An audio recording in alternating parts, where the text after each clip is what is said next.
নাইসারি পবিত্র ঈদের দিনে আল্লাহ রাব্বুল আলামিন তোমার জন্য একটা উপহার পাঠিয়েছেন, এটার যত্ন করো। এতিমের প্রতি দরদ রাখার জন্য আল্লাহ রাব্বুল আলামিন বলেছেন, এতিম, মিসকিন, বিধবা, অসহায় লোক, তাদের প্রতি যাতে করে মুসলিম সমাজ লক্ষ্য রাখে সেজন্য আল্লাহ পাক নির্দেশ করেছেন।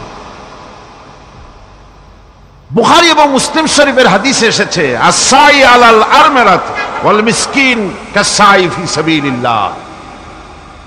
বিধবাদের জন্য, মিসকিনের জন্য কেউ যদি কোনো উদ্যোগ গ্রহণ করে, কেউ কোনো সাহায্য দেয়, জিহাদের ময়দানে জিহাদ করে আল্লাহর রাস্তায় যে সওয়াব পাওয়া যায়, যে মর্যাদা পাওয়া যায় আল্লাহর কাছে, এতিম, মিসকিন, বিধবাকে সাহায্য করলে সেই সওয়াব আল্লাহ রাব্বুল আলামিন আমলনামায় দিয়ে দেন। আমাদের প্রিয় নবী এতিম মিসকিনদের খুবই ভালোবাসতেন তার নিজের চাকর হযরত যায়েদ ও আনাস রাদিয়াল্লাহু তাআলা আনহুকে। সে সম্পর্কে এখন আলোচনা করা হচ্ছে। তার চরিত্রই প্রমাণ করে নবীদেরকে বায়নাত দেওয়া হয়েছে, এমন চরিত্র আচার আচরণ দেওয়া হয়েছে যাতে করে লোকেরা অভিভূত হয়ে যায়, আকৃষ্ট হয়ে যায়। হযরতে যায়েদ তিনি তো কৃতদাস ছিলেন, হারায় গেলেন বাপ মা থেকে, আর এরপরে কুদরতকারে মুহাম্মদ সাল্লাল্লাহু আলাইহি ওয়াসাল্লামের ঘরে উঠায় দিল। তিনি তখন আল্লাহর নবী, তখন নবুয়তের দায়িত্ব পান নাই। যায়েদের পিতার কাছে খবর হয়ে গেল যায়েদ আছে রাসূলের বাড়িতে, মুহাম্মদ সাল্লাল্লাহু আলাইহি ওয়াসাল্লামের বাড়ি মক্কায়। তারা এসে হুজুরের সঙ্গে দেখা করে বললেন, মুহাম্মদ সাল্লাল্লাহু আলাইহি ওয়াসাল্লাম জানতে পেরেছি আপনার কাছেই আমাদের ছেলে যায়েদ আছে, মেহেরবানি করে তাকে আমাদেরকে ফিরায় দেন।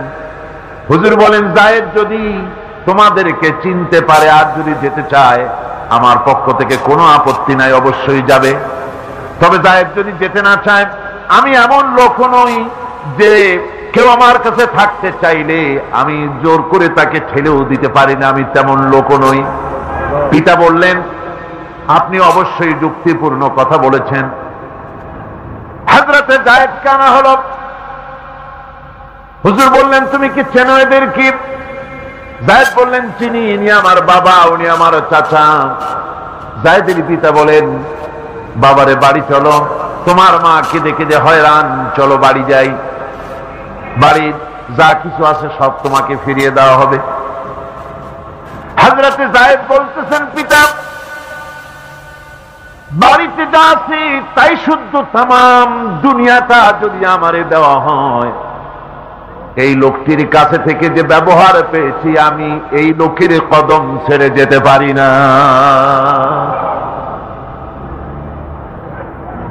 তার চরিত্রই প্রমাণ করে তিনি নবী, কি ব্যবহারটা পেয়েছেন।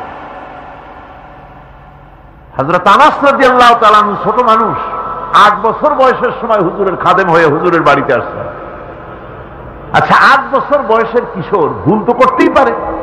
গরম পানি চাইলে ঠান্ডা পানি এনে দেবে, স্যান্ডেল চাইলে জুতো আনবেন, বিছানা বিছাইতে বললে উঠাই তুলো, এটা স্বাভাবিক।